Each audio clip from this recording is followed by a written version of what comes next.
E aí, pessoal, tudo bem? Então, hoje eu vou mostrar para vocês diferentes tipos de tamborim.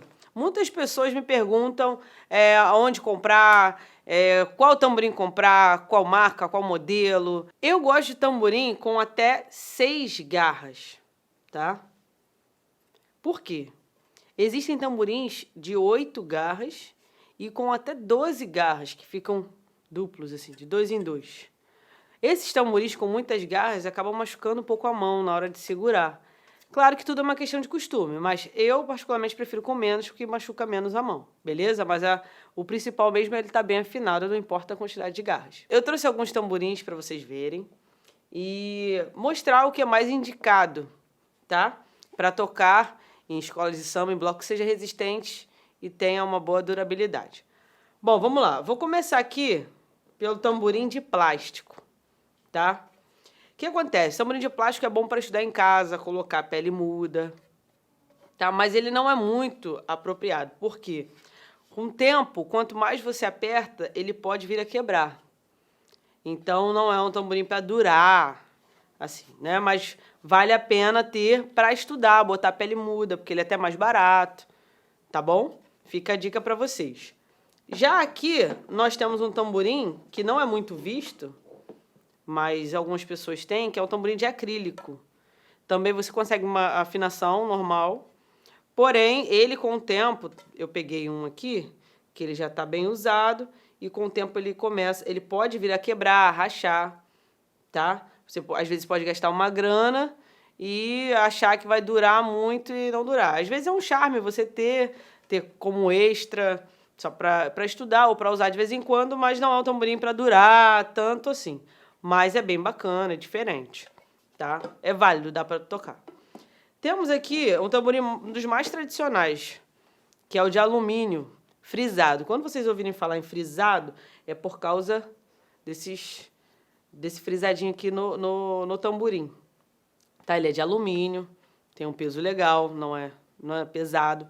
Reparem que ele está sem o aro, mas depois eu vou explicar isso para vocês no próximo vídeo. Enfim, e é super resistente, dá para afinar, não amassa, tá? Tem a durabilidade, não tenho nem noção de quanto tempo, mas é muita coisa, muitos anos, 20, 30, 40 anos. Enquanto se ele for bem conservado, vai durar muito tempo. E esse aqui, que está mais recente no mercado, que também é de alumínio, tá? Só que não é frisado, ele é liso, né? Porque a maneira de segurar, lembram que eu expliquei que poderia segurar assim ou assim. A galera que segura como hang loose, às vezes fica reclamando do dedo aqui, machucando do lado do tamborim. Então, quando a pessoa compra desse aqui, de alumínio, acaba machucando menos. Só que tem um truquezinho de colocar acetato, que eu vou explicar num outro vídeo, para machucar menos. Mas ele também está sendo super usado. Tem alguns de alumínio também liso, um pouco maior, tá? No mercado também está sendo muito usado. E ele é mais leve ainda do que esse aqui, tá? Esse aqui é mais pesadinho um pouquinho, mas a diferença não é tanta, não. Tá bom? E nós temos também, eu já vi um amigo que fabrica tamborim de PVC, que é super leve também. Tem tamborim de madeira, que não é usado para escola de samba, nem bloco, é muito mais para roda de samba, com a baqueta de madeira, que você tira o som com o dedo aqui atrás, a baquetinha de madeira.